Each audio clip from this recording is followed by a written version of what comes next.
still do 7 NUFC Matters shows for free a week. But if you want to support the channel, there are a few ways of doing it. Hit the like button on each live broadcast or video. This helps the channel grow. Hit the subscribe button and select the all notifications option. Hit the thanks button to buy a super sticker.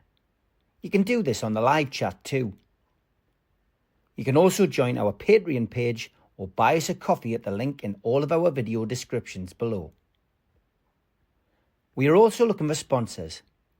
If you want our latest advertising rates and how you can get involved, then email John at nufcmatters1892@gmail.com. Thanks for watching.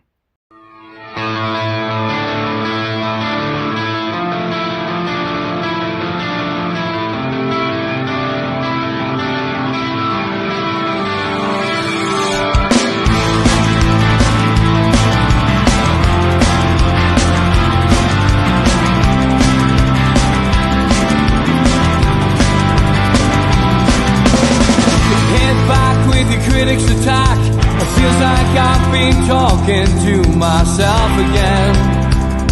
But it's the only way you're ever gonna learn. You look back and it's all in the past. I'm dwelling on the thoughts I cannot say to you.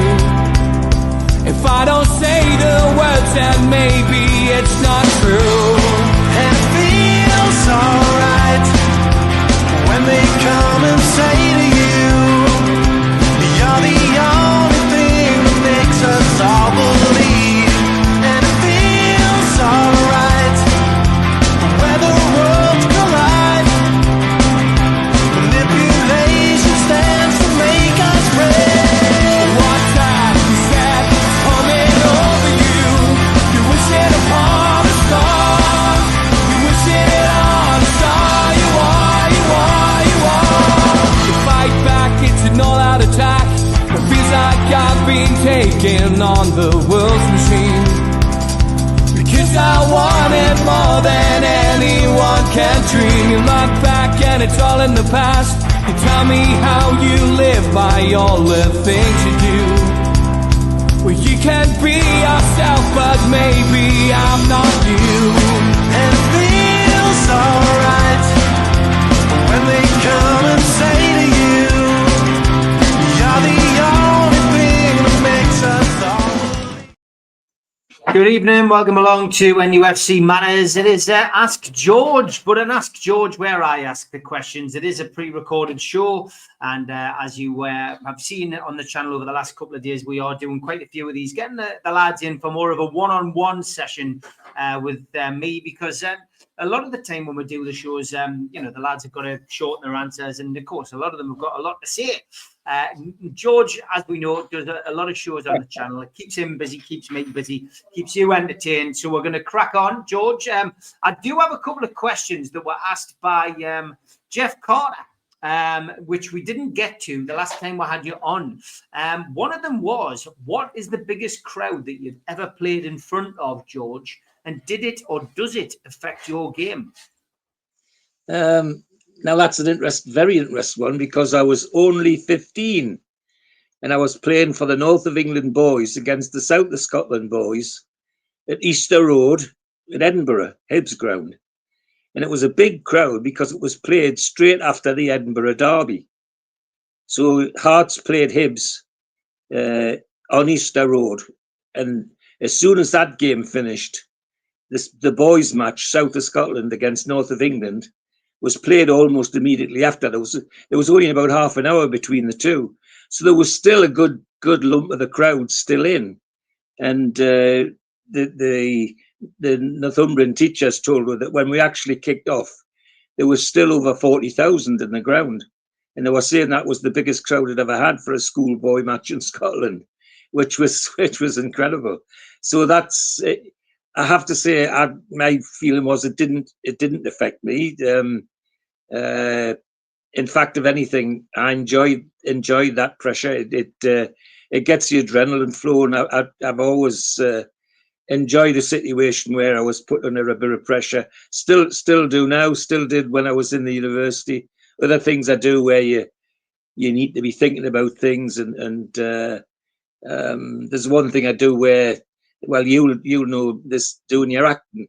There's one thing I do where sometimes I have to remember big passages of literature, and then recite that out to an audience, and that can be quite off-putting. But I find it stimulates me. So the 40-odd thousand that was still in Easter Road when this match kicked off was a thrill for me, and you know, it really was something I remembered.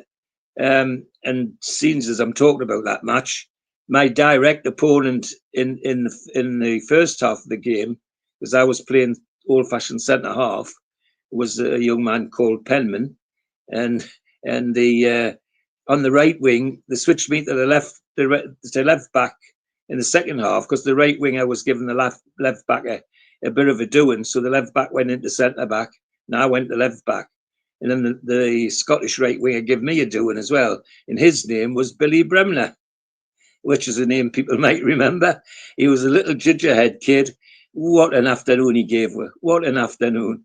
But it was a thrill, and the 40,000 didn't or whatever it was didn't put me off. It was a great thrill to be part of that.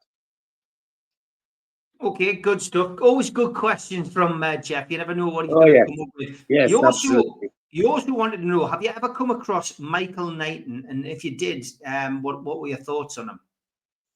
Well, Michael Knighton.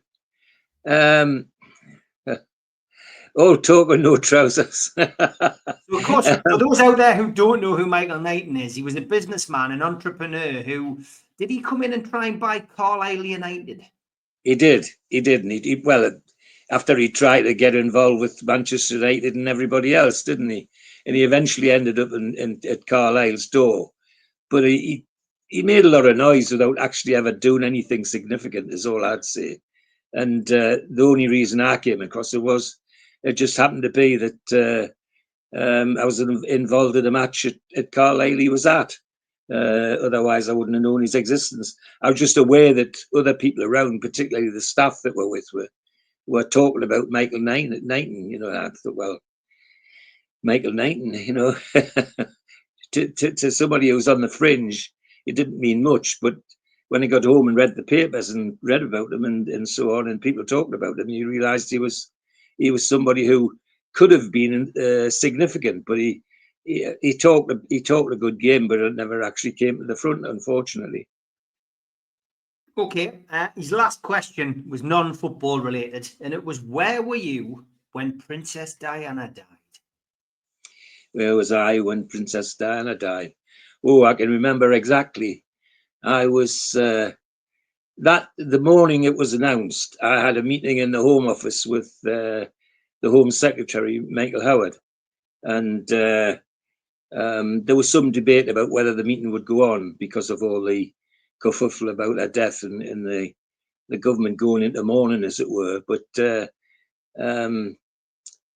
some of the ladies involved in this thing got a bit upset because they definitely didn't want it to happen, and where most of the fellas around the table were, well, it's sad, but it's not going to stop the world. So, but that's where I was. I was in those days. The Home Office was in a part of London called Petty France, which is on the back of the Guards barracks. So when you had meetings there, you could usually hear the Guards band practicing. In fact, sometimes you used to have to shut the windows because the band used to drown me out. But that's where I was. I was actually in the Home Office waiting to see Michael Howard, the Home Secretary. I didn't expect that answer, George, but nothing ever surprises me. Okay, before we get into football, because we talk a lot about football on here, I know people at home, you know, are always amazed at your stories, and you have lived a hell of a life. So, George, I'm going to ask you, you know, off the cuff questions that maybe come to my mind. Yeah. What job, George, have you enjoyed the most? What has given you the most satisfaction in your life? Oh, good question. I mean, I'm the one-eyed naval architect as me strapline, and I still have enjoyed my profession, Steve. It's taken us all over the world, and I've met all the big people in my business, And that's been a great thrill. Some of them are still long-lasting friends, and some of them who have an interest in football the same as I have, because some of my Greek ship owner friends tried to get involved when Neil and Steve first started the trust. And I think they made small donations to help the trust. So the two things have combined. And even more so when I've travelled to places like Singapore, it's a great thrill going into a big shipyard and having young lads and lasses popping out of the portholes where they're working and saying, "How's the tune? You know, how they doing?" All that sort of thing. Really is thrilling. So the job, my professional job, has always been at the front of what I wanted to do, and so glad that my old headmaster and an old professor of mine pointed me in a particular direction when I was younger. Because it was a little bit against me father. The head teacher of my old school, Edwin Strong, went and seen me dad because I was down to go and be an apprentice in Swan Shipyard, and said that there was an opening for a junior technician, engineering technician at the university, and he thought it was an opportunity that I should take because he thought I was capable enough. The downside is that I didn't have any paper qualifications, but to keep this job in 1 year, I had to get an O level in maths and an O level in English in 1 year, as well as working. And so that was a bit of a gamble. And the old man wasn't, he was for do the shipyard apprenticeship and be safe, you know. But anyway, Edwin Strong persuaded him to let us do it, and I did. And I, you know, thank goodness he did, because I've worked all over the world. I've met all sorts of people because of it. Everybody, you know, from there's a lot of stuff in America and Harvard. I've lectured at Harvard. I've lectured at MIT. I've lectured in the Astrodome in Texas to oil people in a big conference in the Astrodome. That's an experience, lecturing to 20,000 oil men and looking across the Astrodome to a big screen where there's a picture of me, you know, 50 foot high, looking at me. That was awe-inspiring. So yeah, at the end of the day, on the other hand, the other things that I've done, the magistrate stuff, the stuff I've done with the Home Office, as a deputy lieutenant in latter years, they've given us other insights. I mean, insights into working with the royal family, for example. I mean, not to blow me trumpet, but I think the only member of the royal senior members of the royal family I haven't met, I think, is Prince Edward. I think I've even met his wife, but I haven't met him. But all the others I've met, you know, and I've had lunch at Highgrove with Charles and Camilla. You name it, you know, and a lot of it I wouldn't have done except for one person who used to sit in a chair just opposite me and thought you were fantastic. If somebody rung up here and said, is George there, and spoke to Marjorie first, by the time I got on the phone, I was going somewhere. She'd agreed. Yes, he'll do it. Yes, he'll do it. But I'm not sorry about that, because it led both of us to some fantastic things and doing some fantastic things. I loved the work I did with the Home Office as a magistrate. And I had 5 years. People will get used to hearing on the news that the Prime Minister talked to his Cobra committee. Well, I had 5 years on Tony Blair's Cobra committee, believe it or not, which was fascinating, because a part of the initial training was to go and get a press briefing and to be told what to do if the press rang your home. You know, no comment, no that sort of thing. Well, for 5 years, not a journalist, not even the local ones, rang us and said, "What about this, George?" Until the day I was finished. And on the day my appointment on the Cobra committee finished, the Journal and Chronicle rang up and said, "What's this about, George?" I said, 5 years too bloody late. You know, I'm off it now. You know, it's gone. So all of that was great as well. And working with directly with senior politicians like Michael Howard, Jack Straw, Ken Baker, Clark, you know, all the Home Secretaries of the time, Waddington, were great to work with. in terms of people who I could admire, one of them's totally opposite politically to me, and that's Michael Howard. But away from politics with a capital P, he is a real gentleman, a fantastic dinner companion, and a proper practical joker, believe it or not. And he knows his football. Swansea City's his team, and he knows his football. And always used to get a Christmas card off him, and still get a Christmas card off him, even though I haven't seen him for 20 years. Still get the Christmas card. And that's Interesting. It is. So there you are. That's a very long answer to your question. But no, it's a good one. I mean, the corporate committee, I presume that kind of stuff was voluntary.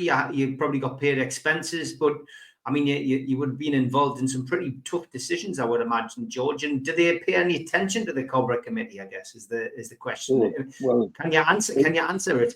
Yes. I mean, it would be pointless if you didn't. I mean, for example, the Cobra committee I was on was senior police chief constables, some of them. Mm-hmm. One of them was John Stevens, who used to be just chief constable in Northumbria. Several judges, very senior judges, one of them who I became a great friend of, Brian Leveson. You know the Leveson report? I know the Leveson report, yes. Right? Yeah. That's Lord Justice Leveson, who I know as Brian, and and he was on it, and on for 2-3 years of my time there, somebody who used to often sit next to me was a young lawyer who was director of public prosecutions called Keir Starmer. Oh, I think I've heard of him. Yeah, might have done. So yes, and it was interesting that obviously the one I was involved in was to do with criminal justice and new laws and all that sort of thing. What I found interesting was the way in which the police and the lawyers used to bat the stuff around, try and blame each other. And eventually it came back to blaming the judges and the magistrates, which then I got involved. And the Home Office officials loved it when I got involved because they knew as a volunteer I could say what the hell I like. You know, they could, I'm going to lose the pay. I'm all I get's me train fare. I don't get nothing else. So I always was forthright and said what I really thought. Sometimes they liked it, sometimes they didn't. But I think by and large, and Blair particularly, he did quite a lot that the Cobra committee was guiding him to. And well, it would have been pointless having all those high-powered people together if you ignore them, especially people like Brian Leveson, because he suffered no fools gladly. If he thought he was being used or ignored, he would have gone home. He would have gone home. I know Brian well enough to know that's what he would have done. So yeah, that was the Cobra committee. What was the you travelled around a bit doing your job. Favorite country that you visited, George, in all of those places around the world? Oh, I mean, I can not gainsay what I've said on other times, and that is Greece is my favourite country to visit. And even my Marjorie used to say, how did she used to phrase it? If ever they shut Newcastle, we'll go and live in Athens. That's how she used to put it. And a lot of the huge friends I've got through going for the university and doing consultancy for big companies out there, I've got them as much because of Marjorie as anything else. I mean, one of my still almost lifelong friends is Theodore Contes, who's the managing director, CEO, part owner of a company now called Carnival Cruises. And when I go to Greece, Theodore introduces me as his English brother. That's how close it is. But part of that's through Marjorie, because when Marjorie used to come with me, she used to go off with Barbara, Theodore's wife. And when they come back, Barbara had learned some more English. And Theodore used to say to me, when my wife speaks, she's the only Greek lady who speaks her English with a Geordie accent. But yeah, all of that, none of that would have happened if I hadn't got involved in the things I did get involved in. But it sometimes needed a push from Marjorie to say, go on, do it. You know you can do it. Because, when somebody like, I became a member of something called the Criminal Justice Consultative Council. And I happened to be on a course at Cambridge University. And this young civil servant came and said, Lord Denning thinks you could join the consultative committee. And I said, who's Lord Denning? The keeper of the rules and all that sort of thing. So I said, well, yeah, okay, I'm interested. And sure enough, Lord Denning rang, and who did he get? He got Marjorie, not me. Lord Denning, I want to talk to George, see if he'll do this. And of course, before I got to the phone, I'd already agreed to do it, hadn't I? She told him, yes, George will do that, no problem. And I'm glad she did, because it was great. It was fascinating. So a couple of times, 3 times a year, I used to go off to Cambridge University, and where they had inducted new judges, new chief constables, and give them a 2-hour session on how the magistrates' courts work. And that was interesting. I mean, some of them, you wondered where that had spent their childhood, poor souls. Not a clue about ordinary people. On the other hand, very bright and able to pick things up in such a way in which taught me an awful lot as well. But yeah, so I've it's fascinating things I've done, and it just go on and on. It's not difficult for me to recall so many wonderful things. Yeah. Even when I was in America on the secondment of the American Navy for 3 months and lectured at Harvard, lectured at MIT, and then went out to dinner with some of the young naval officers I was teaching, and we were sitting at dinner, and all of a sudden there was a shout, and all these young naval officers stood up to attention. So I followed suit and stood up to attention, looking around, wondering why people were excited. And then the orchestra at the end of the room that had been playing the chamber music suddenly started to play da da da da da da da da da da da. And I thought, Christ, that's the president's song. That. Well, it wasn't the president, but it was President Ford, the ex-president. Had come to dinner with these young officers and congratulate them on graduating from MIT to get their bars and their stars and all that sort of thing. So there I was sitting there just taking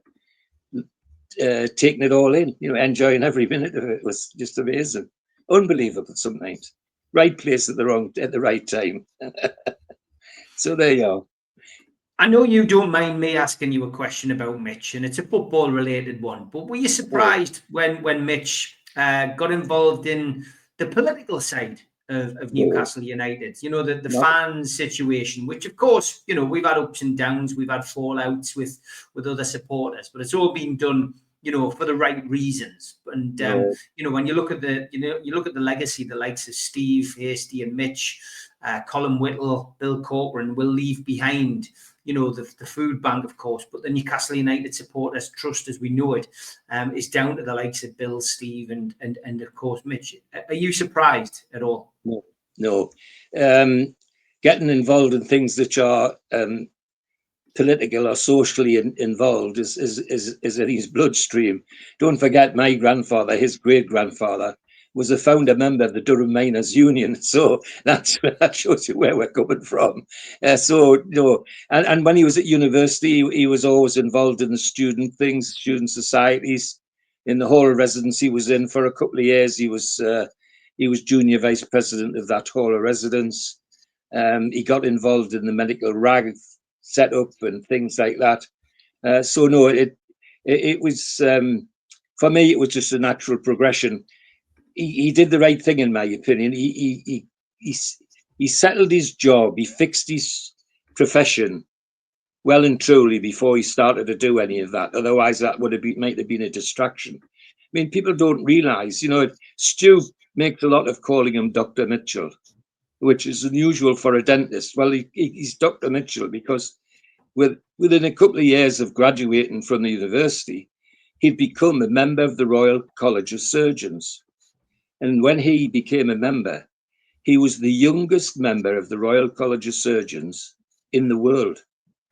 In the world, not just the UK. And when Marjorie and I went to see him get his cap and gown at the Royal College, the academics, the officials sought us out and came and said how thrilled they were that a young dentist had shown the way, because dentists didn't usually do that sort of thing until they were on their way out, until their 30s and 40s. And where here they had someone who was still in his 20s, just newly graduated and joining the Royal College, and they thought that was a good advert for the college. So you know, he got all that out of the way, and then got involved in his football stuff. The other thing is that Neil's like me. He makes his own mind up in everything he does, as I do.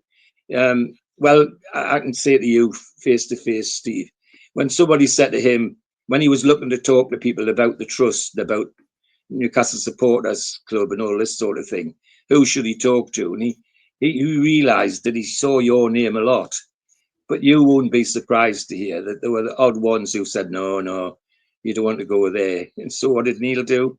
He just made his own mind up, and has made a lifelong friend of you, Steve, and something which I love and enjoy, that you're that close. And same with Steve Hasty. So no, it didn't surprise us.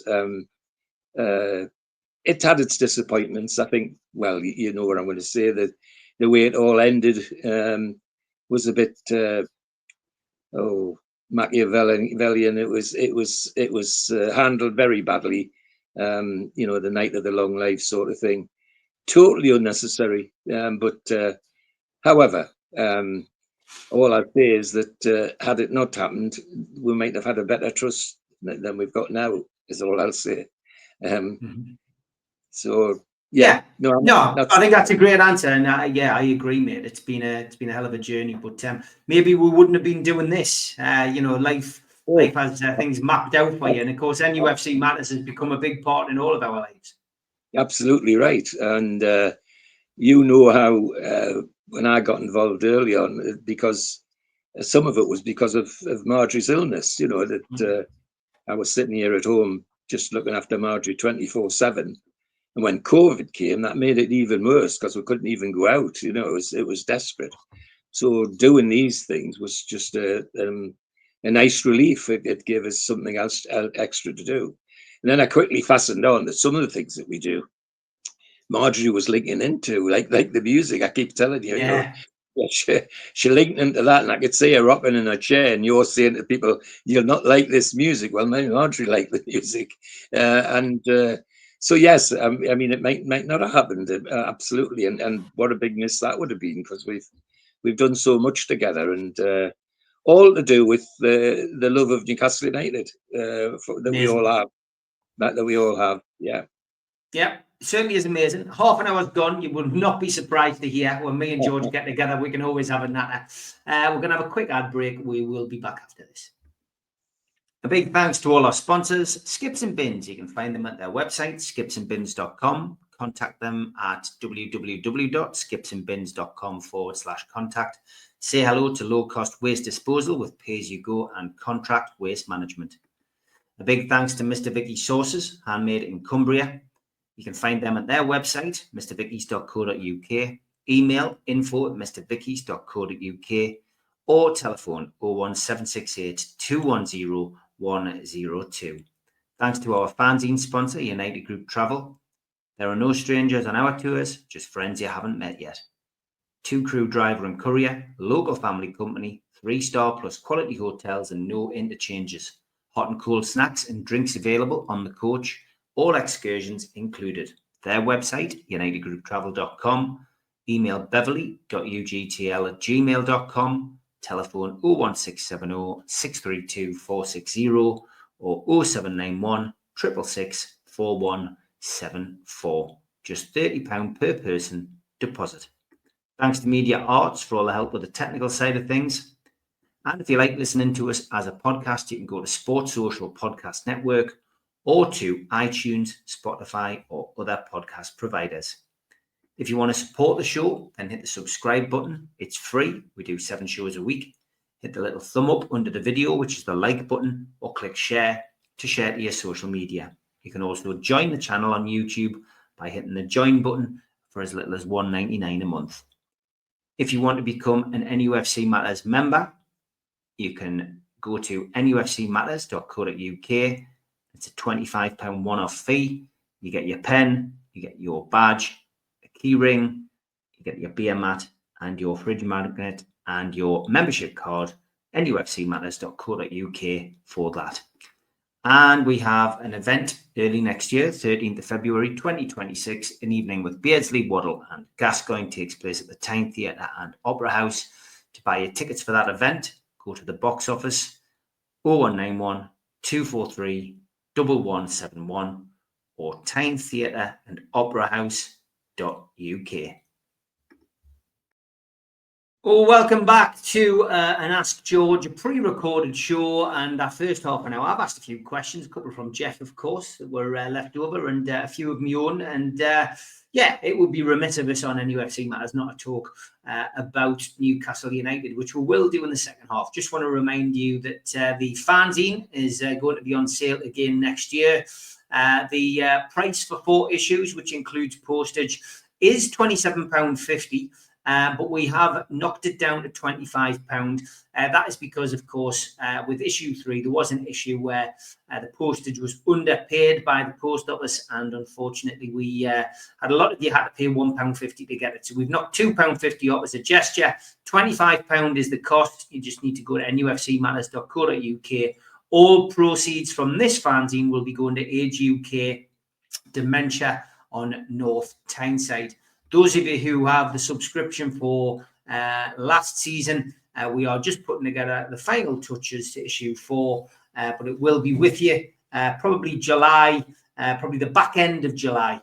You will get that fanzine dropping through your letterboxes. The lads just putting together their end of season reports, and it's sure to be a good issue as well. And as we have been doing a lot of these little shows, you may have missed one or two. We've done a season review with Man United fan Melly Barnes, of course, good friend of the show. Keith Patterson is done one as well. And of course, Al Walid gave us his review from Saudi. So still plenty to watch on NUFC Matters. We still give you 7 shows a week.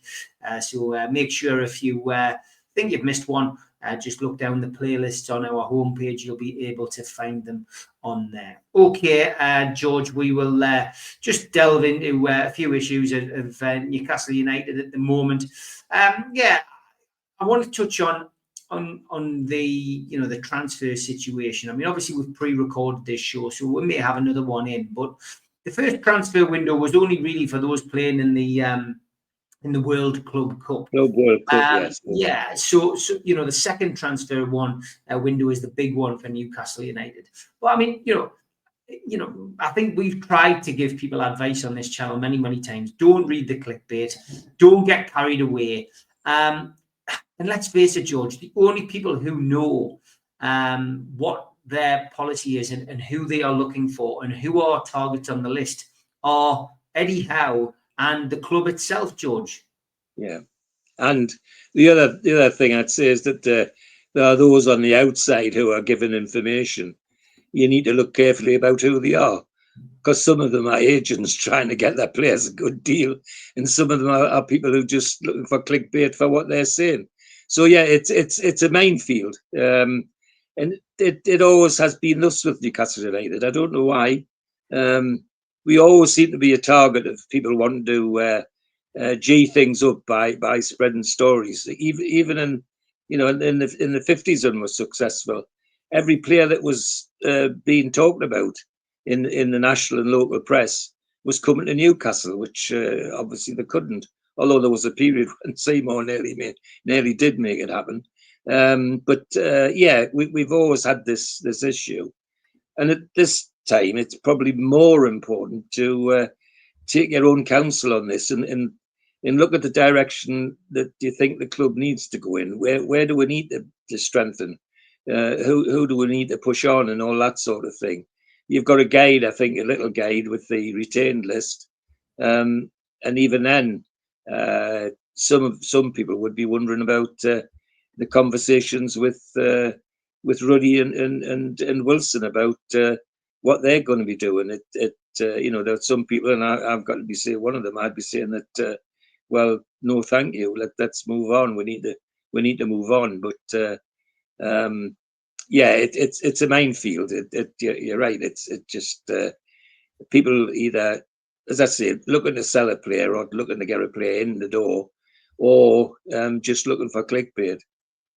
It's interesting because you say that about, the agents. The agents certainly put stories out there because they're starting to benefit from the sale of their player from one club to another. But it's also interesting, isn't it? Clubs will put out some false information, and I think we've said it on here a couple of times on different shows that Newcastle's best business has been done when a player's come in and we haven't really heard a great deal about them, and we can point to a number of players like Alexander Isak, Sandro Tonali, Sven Botman. Some of these players were truly off the radar, and Newcastle got them in completely off the radar. And like we said with the lads, that you don't know they're there till on the pitch holding up the strip. That's when you know they're there. And they have been done behind closed doors. The only what I had to do for Isak, for example, I didn't know who Alexander Isak was. I knew a little bit. He had a grown reputation, but I saw an interview by none other than Ibrahim Ivanovic, the big centre forward who used to play for Manchester United, saying that this young lad was going to be the best striker that Sweden had ever had. Well, when somebody like that says he's the best, or he's going to be the best, then you can sit up and take notice. But until then, I really struggled to understand who he was. And yet it had looked like when he dug into it, they'd been chasing him for the best part of a season to get him involved with Newcastle United. Now that's really good transfer stuff, opposed to the desperate situation we got in last summer with Mark Gahey, when Crystal Palace were leaking everything to the press and making him look silly. And our former sporting director, I don't think, helped by going back for more and more and more, and 5,000 more, 5,000 more. It just, if that had been Amanda Staveley, for example, should have done what you did with Anthony Gordon and Everton. It's 40,000 grand on out. We'll go away, leave it at that. The Gahey situation needed something like that, but instead Steve Parish, who in terms of information is like a leaky sieve. He apparently leaks all the football, the Premier League stuff as well. Made us look silly in some ways. So we don't want any of that, is what I'm trying to say. What we need is some hard work, and I think some of the people who have worked for the club for a while, like Nixon and others, and others now involved, that Eddie's is it his nephew or his nephew, I get the distinct impression that they've been working hard in the background to help Mitchell with all these young people who've been coming in. I lay my boots that they've been doing other work to look at players who are ready for more ready towards the first team than just being young starters. The other thing that's gobsmacked me is that when I've heard of people going in to look at players, there's a centre forward in Germany whose name escapes me now, and they're quoting 125 million. Mm-hmm. Well, that's got to be taken with a pinch of salt. He'd have to be world beater to be up to that sort of that money. So there's that side of it to worry about as well. And I think there's the upside to what it is that it's up to Eddie Howe now. The downside is if it goes wrong, that's up to Eddie Howe as well. But I the man has impressed me with the intelligent way he goes about his business. There's no There's no bitching. There's no throwing people under the bus. There's no trying to blame somebody else.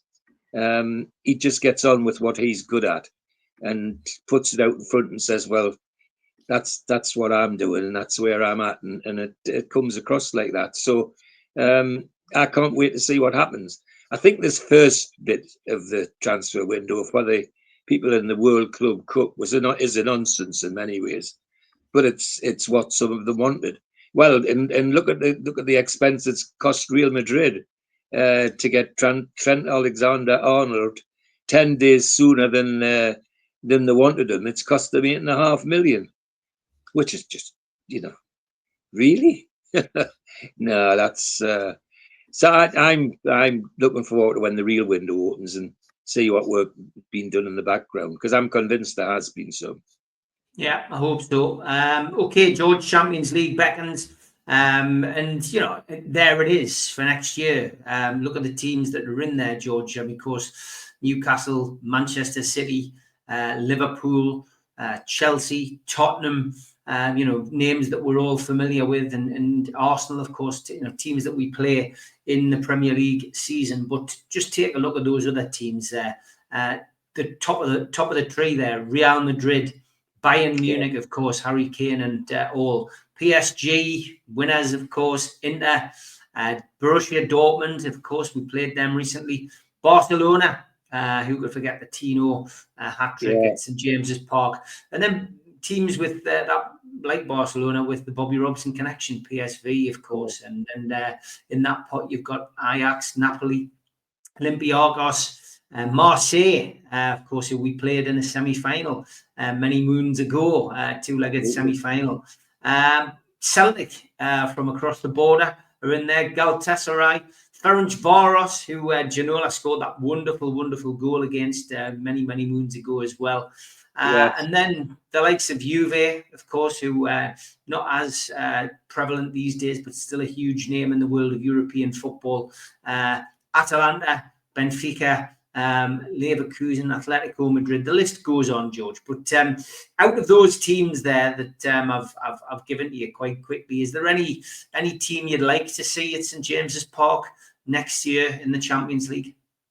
Well, I wouldn't mind who it was, but if I'm pressed, obviously some of my favourites would be Barca, Real Madrid, Juve, because of the various connections. But I've got to say to them all, have a look what we did to PSG at St. James's Park the last time we were in the Champions League. And I don't think that would persuade them that they would want to come there on a cold Wednesday night in front of our fans and in front of our lights, because they got a real turning over at St. James's Park. One of the best games ever, as far as I'm concerned, and is up there with the Barca game. Yes, I'd like to see those teams, but I've got to say, like we did last year, of all, to get to the Carabao Cup final, we had to beat every team above us in the league, and we beat Arsenal 3 times. Those 2 semi-final wins in the Carabao Cup were a master stroke by Eddie Howe. The tactics, the way that the players delivered them, were just a master stroke. Nobody. I mean, the national press were expecting us when we went to the Emirates to get 1,000, and we took it off them 2-0 with about 28% possession, and then to go back to St. James's, of course, the same press were saying, "Oh well, Arsenal will turn that over." Well, they didn't. All they got for their pains was, it must be the ball, Arteta. It must be the ball, because that was another tactical masterstroke by Eddie Howe. So whoever comes to St. James's Park, I'm confident they'll have a game on their hands. They'll know they've been in a game. And what else can we ask for? That's all we ask for as Newcastle fans, is that we've got a team that goes out and does the business in the black and white stripes. And I'm convinced that that'll happen this year again, whoever comes. But I'd like to see some of the big boys. It'd be nice to see Real, gracing the St. James's turf, and Barca as well. and one or two of the others that haven't, the big Italian clubs. So some have, Inter's been before in the FACup and things like that. But it would be lovely to see those clubs walking out at St James's and see how they face the Geordie faithful. Summer's an opportunity for people to do other things when there's no football on and jet off on holidays. But nowadays, footballers are expected to play almost religiously 12 months of the year and a bit extra. And of course, internationals play their part. I mean, once upon a time, it was just the Euros and the World Cup. And now we have, friendlies. We have, new competitions which are being played. So Dan Byrne, in his 30s, has been selected for England, and we're over the moon, very proud of him for that selection. And almost looks as if he's going to become a stalwart and a big part of Thomas Tuchel's plans. I've managed to catch England's, games under Tuchel so far, and I'm underwhelmed. I think it's probably the best way to put it. I'm not a huge England fan anyway, George. I've got to be honest. Big tournaments, I'll watch them, but it's always interesting to try and gauge what this, the new manager's style is going to be. He shouldn't be up against it because he is a decent manager, but he's up against it, I guess, because he's a German, and again, that's because of people's mindsets, I guess. England and German rivalry, of course, in football. We beat them, of course, in '66. They beat us again and knocked us out the following year. But you know what? From our perspective, we should be pleased. We've got a really good manager, somebody who is a good tactician. And as long as he wins games, that's ultimately what he should be judged on. But it's boring, I think, so far. It's not attack-minded. And I think when we played Andorra, most people were expecting England to win at a canter. To get a 1-0 win against Andorra, the knives are already out, George, aren't they? Absolutely. And sadly, he's an easy target, isn't he? But the fact is that all Andorra showed was that if you're organised, and even though you're a few leagues below the team you're playing, if you're well organised, you can keep the ball out of the net occasionally. So, and that's all they concentrated on doing. The fallacy, the failing for us was that we didn't seem to have the craft, the skill to defeat that, which is a bit worrying, because we seem to have players who, for their clubs, do amazing and talented things. Yet when they wear the white 3 lions of England, suddenly go into their shells for some reason. It's quite mystifying. I mean, whether it's what they're being told to do or whether it's weight of the responsibility, I don't know. But it is a bit worrying that sometimes we have really, really bright players who do amazing things in the Premiership, and suddenly, because they put 3 lions on, they're struggling. They're struggling to be ordinary sometimes. Yeah, it is strange. Bit of a head scratcher. We wish them well, though. Hopefully England can do well and Tuchel can prove them all wrong. The other thing I wanted to speak about was, obviously, we've got this event coming up, Gaza, Waddle and Beardsley. And, from my childhood, my early childhood, obviously 83, 84 was the team that I fell in love with. Waddle and Beardsley both played their part. Gaza came slightly later, obviously won the Youth Cup with Joe Allen, and made his name really elsewhere. We speak a lot on this program about Gaza, and we speak a lot about Beardsley because ultimately he's one of our favourite players of all time.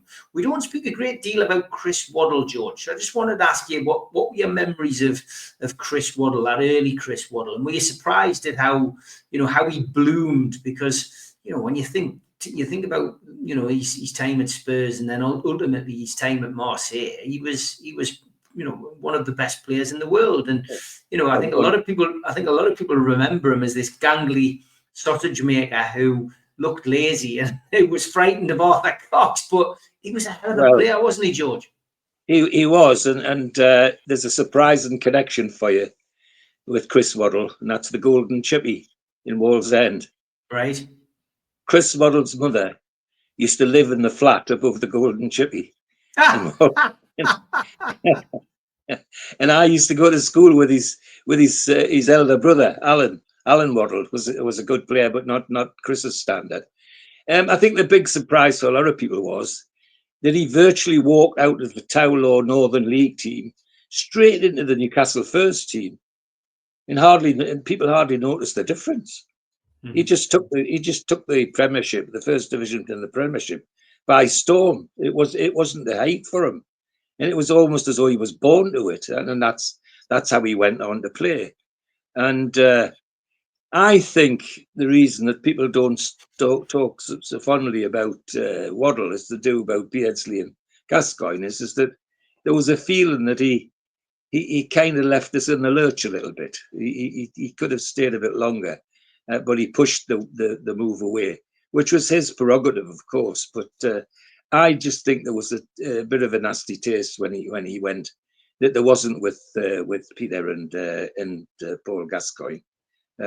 Quite different in ways, but yes, I mean, Chris Waddle was an astounding player wherever he played, and including for England, of course. There are those, and I include myself in that, think that he could have played a lot more for England than he did, but he had lots of competition from players elsewhere. But when he played and he was on song, he was unbeatable. He was unstoppable, and he had the blessing of being able to come in from the left or the right and cause mayhem, and that's always a very valuable thing to do. If you can turn inside on both sides of the pitch, you're always going to have the fullbacks guessing. And Chris Waddle could do that in spades. I mean, he just was superb. So, and I must compliment you getting all three together. That's absolutely fantastic. And another link with Neil, of course. I just realised when you mentioned this was happening the other night for the first time, I've just realised that our Neil has a football somewhere up in the loft that has the signature of all three on that ball. Mm-hmm. So I shall see if I can pluck up the courage to get to open. Wait till Neil comes in June. Get him up there. Get him up there. But I'm certain that there's a football up there which has got all our signatures on.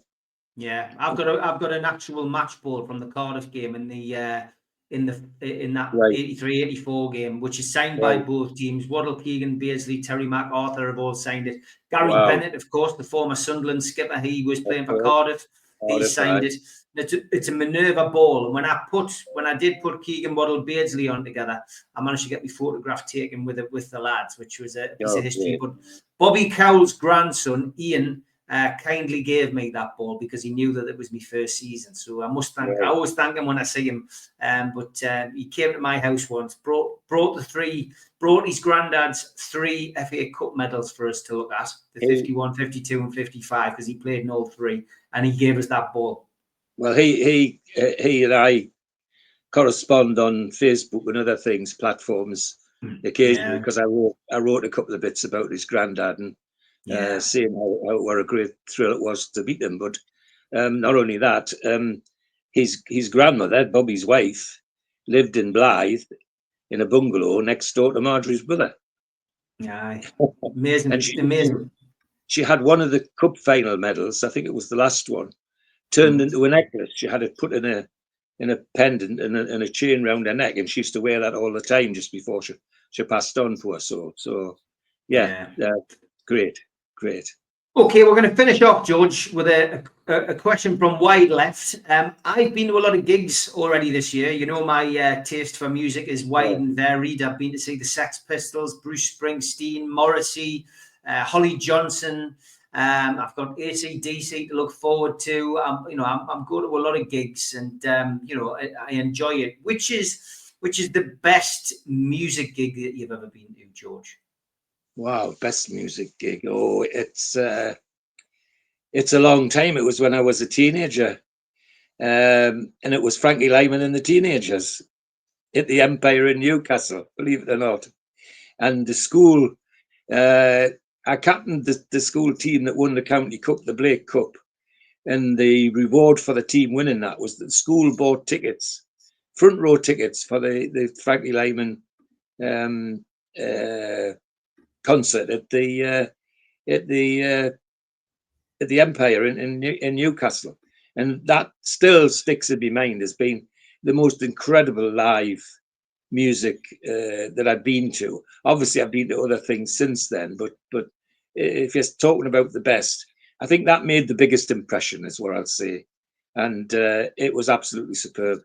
And doing something which the kid, as kids from bottom end of Howden who never went anywhere really, to go and do that and to be at such an event in the front row was a thrill. But it was also the live music, because it was to see somebody who you got the pleasure of listening to on vinyl, and suddenly there they were in front of you. That was out of this world in those days, out of this world. So that's a quick answer. Obviously, me taste in music's a bit more Catholic than that now. I like all sorts of things. And of course, as you know, I've shared with you, Bruce Springsteen is one of my favourites as well, and there are others.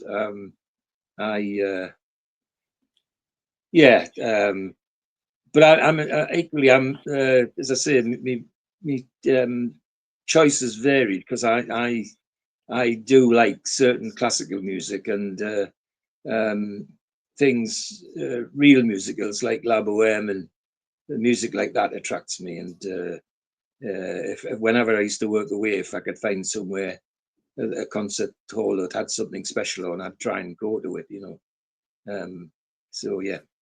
Fantastic. Great stuff. Frankie Lehman and the Teenagers. Yeah. We usually just say goodbye, and everyone has to rush and say goodbye and get that message across. Is there anything you'd like to say to the people who watch at home, George, to finish off? Oh, at this moment, a couple of things. The charity Steve's working for at the moment, very close to my heart, as my Marjorie was a victim of Alzheimer's, and that charity were a huge help to me.